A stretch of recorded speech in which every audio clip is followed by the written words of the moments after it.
Hi guys, I found an interesting endgame on this site called justendgames.com. Here, what would you play as white?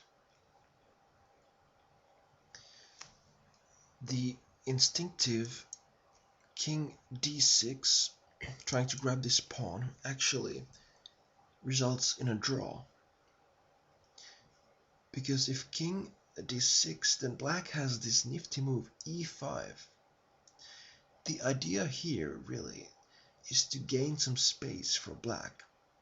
Black is trying to get an opposition where his king is on the 7th rank and white's king is on the 5th rank.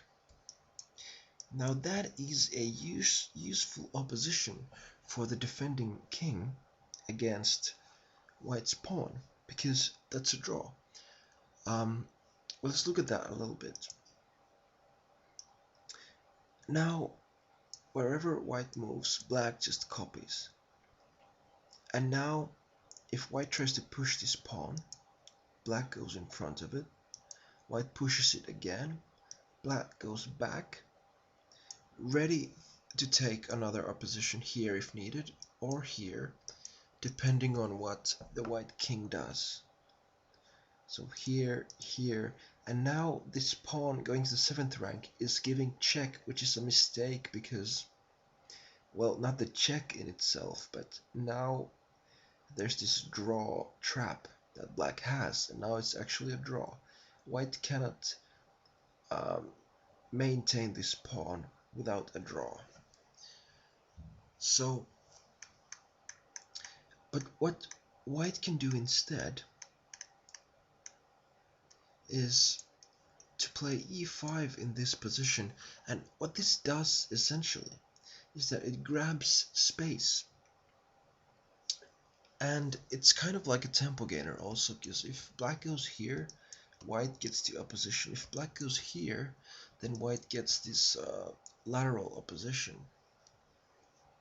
So let's say black here, white here, black here, white here, and now maybe black wants the opposition. Okay, great. But white doesn't mind because this opposition is not really useful for black, because this pawn is too far advanced. You know, this king is against the wall. So all that white has to do now is just to move the king to the side and push this pawn. It has two tempos, and this time the pawn doesn't give check, so the king has to move aside. So this is very important. If the black king reaches this opposition, it's too far back. The black king doesn't have room to move. It's difficult to explain in any other way, but that's just the way it is. Thanks for watching.